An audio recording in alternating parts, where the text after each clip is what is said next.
명나라 성화제 주견심의 아버지인 정통제는 전쟁 포로로 잡혀갔다가 1년 만에 돌아왔습니다. 하지만 이미 황제 자리는 동생 주견심의 숙부인 경태제가 차지하고 있었죠. 숙부는 형을 죽이지는 못하고 남궁이라는 곳에 가다버립니다. 이때 5살이었던 주견심도 아버지와 함께 감시를 받으며 언제 죽을지 모르는 공포 속에서 살게 됩니다. 5살 아이에게 허락된 건 사방이 막힌 차가운 방뿐. 문 밖의 발소리조차 공포였던 시절, 그를 지켜준 건 19세의 궁녀 만정하였습니다.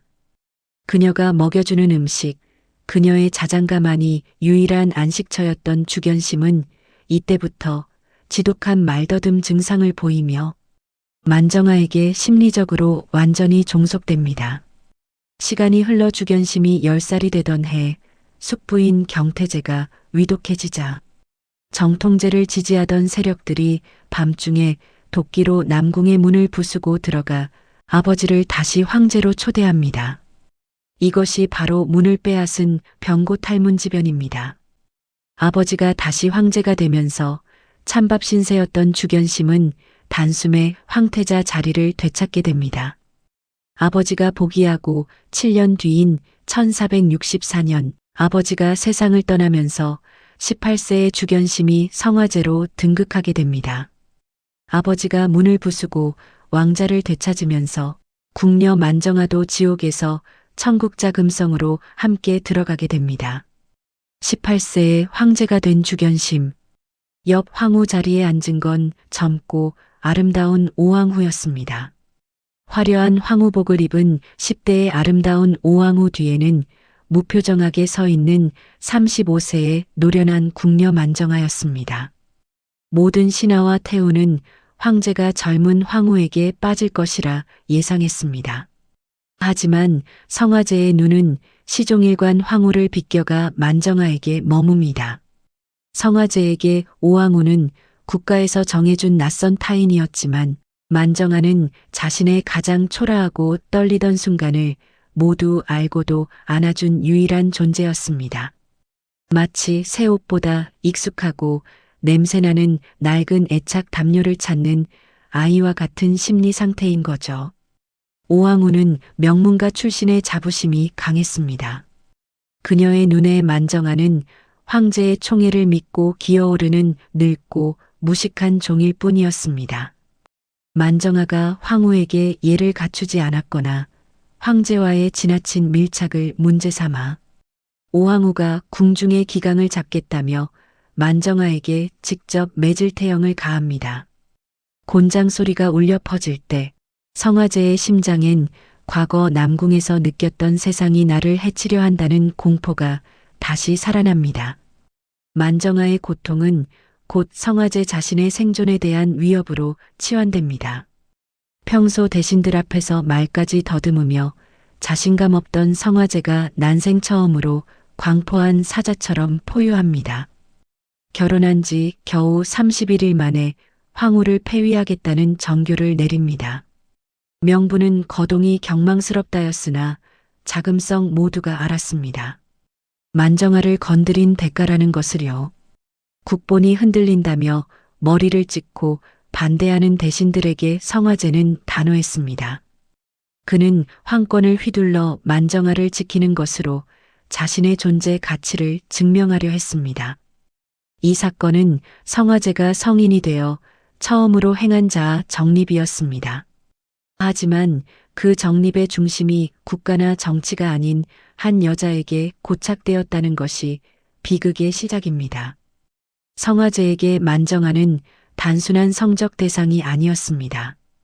그녀는 세상의 공격으로부터 자신을 보호해줄 유일한 성벽이었고 오왕후는 그 성벽을 허물려 했던 침략자였던 셈입니다. 1466년 불옥을 바라보는 나이에 만정하는 기적적으로 황자를 낳습니다. 성화제는 세상을 다 얻은 듯 기뻐하며 그녀를 망기비로 책봉합니다. 이때까지만 해도 만정하는 어머니로서 제국의 정점에 서는 듯 했습니다. 그러나 아이는 도를 넘기지 못하고 숨을 거둡니다. 이 상실감은 만정아를 슬픔이 아닌 광기로 밀어넣습니다. 나의 아이가 죽었는데 감히 누가 이 궁궐에서 웃음소리를 낼 수 있는가?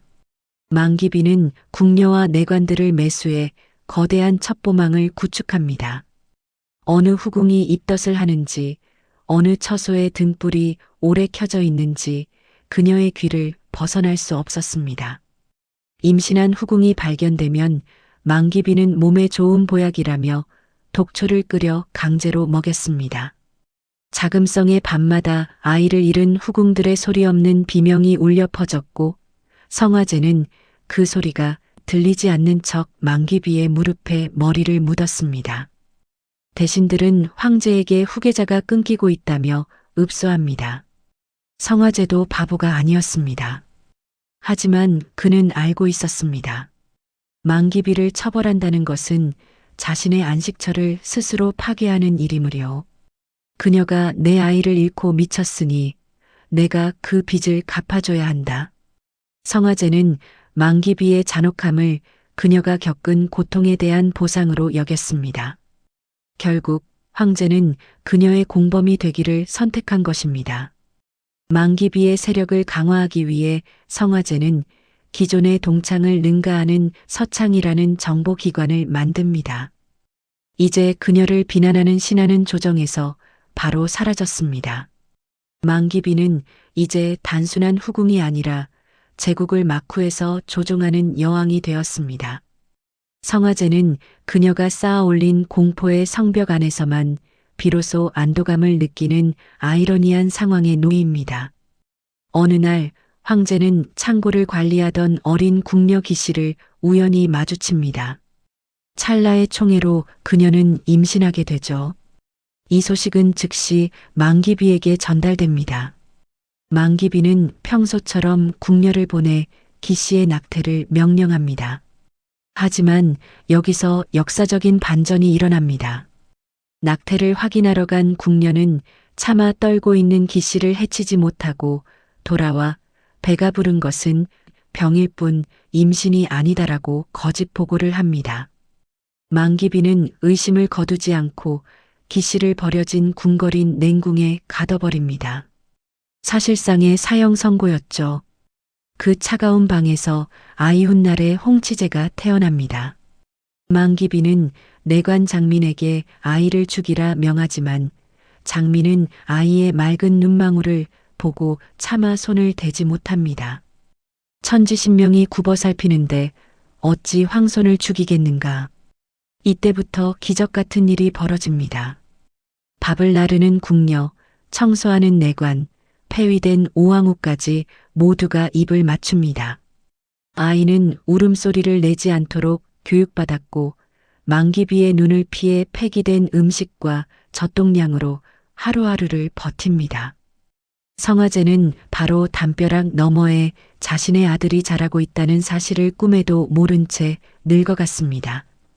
어느 날 거울 속 흰머리를 보며 성화제가 한탄합니다. 내 나이 30이 다 되어가는데 후사가 없으니 죽어서 조상님을 뵐 낯이 없구나.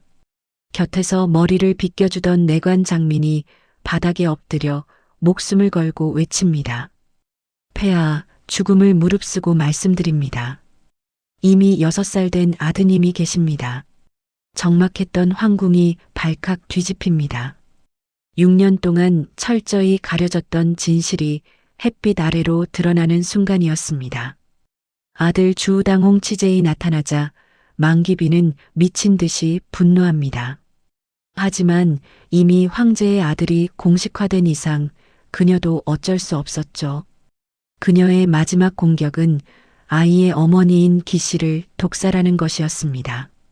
아이는 살아남았고 이제 자금성의 공기는 바뀌기 시작합니다.